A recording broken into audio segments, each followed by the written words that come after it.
listening to my stories. He thinks they're funny.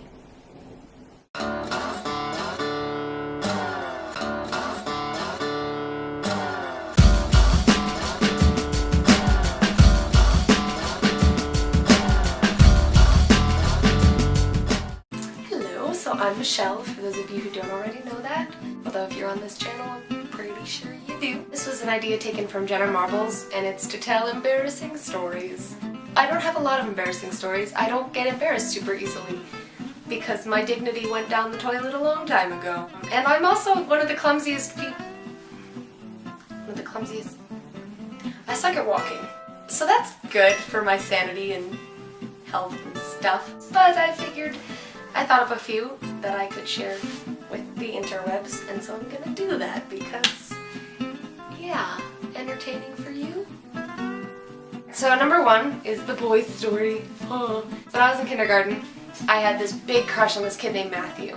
I was talking to my friends about it, and one of them told me to tell him that I liked him, which I thought was a great idea. I don't know what I expected to happen from that particular encounter. That we'd get married or something, I don't know. And I remember on the playground outside, there was like this green mountain with like steps that everyone would climb up and stuff. And he was on one step of the green mountain and I was on a different step. And I told him that I liked him and he went, no thanks. And my soul, because I was like, I poured out my heart to you and then you didn't love me back. But I was mortified. Oh, I was so embarrassed because here I am, kindergarten, you know, first crush I've ever had that I can remember, telling him that I like him, and he goes, nah.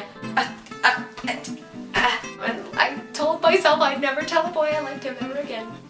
And I'm pretty sure that's pretty much been true for a while.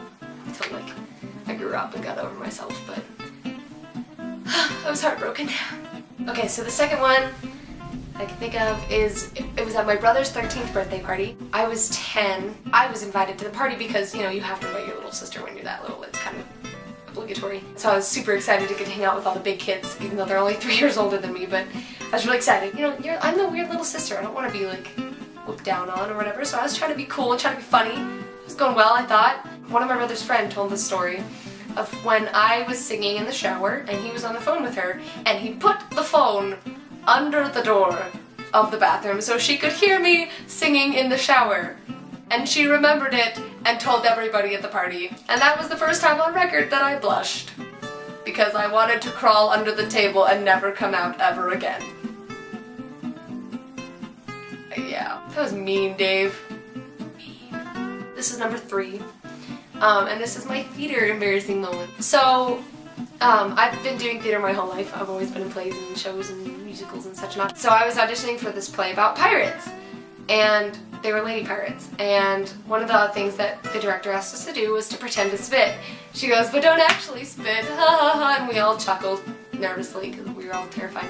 So everyone pretends to spit, and it comes time to my turn, and I go, and huck a loogie in the middle of the stage, and everyone, like, there were like 5 other girls there, and they all just and stared at it, and I was just, oh no, and I knew the director had seen it because she kind of laughed a little bit and just didn't comment on it. I just kind of went, oh good. And the rest of the audition, I could see everyone like visibly stepping over it as they were trying to avoid my loogie that I hopped in the middle of the stage. And then when we left, I crawled under the seat of my mom's car so nobody would see me when we drove away, because I didn't want anyone to see me ever again. But I got the part, so that's good. Alright, number 4 was last year, I think, yeah, it was senior year. So I was walking into school with my big heavy backpack full of textbooks, all ready to go, because school, yeah. And it's a long walk from the car to the door, and I didn't want to just look at nothing, and so I took out my phone to pretend to text. I think I was probably actually going to text someone, you know, just to have an excuse to be looking at something other than the people around me, because antisocial. And there's this little uneven piece on the sidewalk that I don't see because I'm looking at my phone, which usually I'm really good about walking and texting and reading or whatever. Like, I'm usually okay with that. But for that particular day, I wasn't.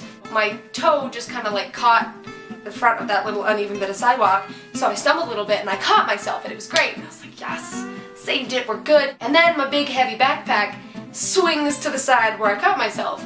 So I stumble that way, and then it swings back. So I stumble that way. I stumbled around drunkenly for like 3 full feet, at least 3 swings before falling straight on my butt in front of everybody. And so many people behind me laughed. I could hear like all the people walking in laughing, and no one helped me. They all just looked at me sitting on the floor, on the ground, in my shame, and I just kind of like laughed and got up and walked inside. It hurt though, because I kind of went fun right on my butt. So that hurt my pride and also my body. So double whammy for me. Yay. My last story, also not that embarrassing. I was getting yogurt at the little shop that we had in our dorm, and so I had like I had a bunch of stuff all stacked up, which is a recipe for disaster. And as I'm going to like hand in my card, one of the yogurt fell and landed on it was like a thing that had like peanut butter and stuff in it, and landed on it, and it opened, but it didn't spill or anything. The top just kind of popped off, and I was going, well, that's fine, I'm gonna eat it now anyway. And so I just stacked it back up and continued to pay, and as I turned to leave, it falls off again, but it's already open. So it goes and spills everywhere, and there's a line of people stretching all the way around the store. And the girl behind me goes, that was twice! Oh really? Thank you for pointing that out. You're welcome. And I curtsied a bit, and then I got a rag and wiped it all up and had like half of a thing of yogurt in shame. So that was good. So yeah, those are my embarrassing moments, Jenna Marbles. I'm sure I'll think of more, or I'll make more. Hey, but if you like this, let me know and I'll come up with some other ideas and stuff. Hope you're having a good summer so far, if you're on summer. If you haven't seen The Fault in Our Stars, go see it, it's amazing.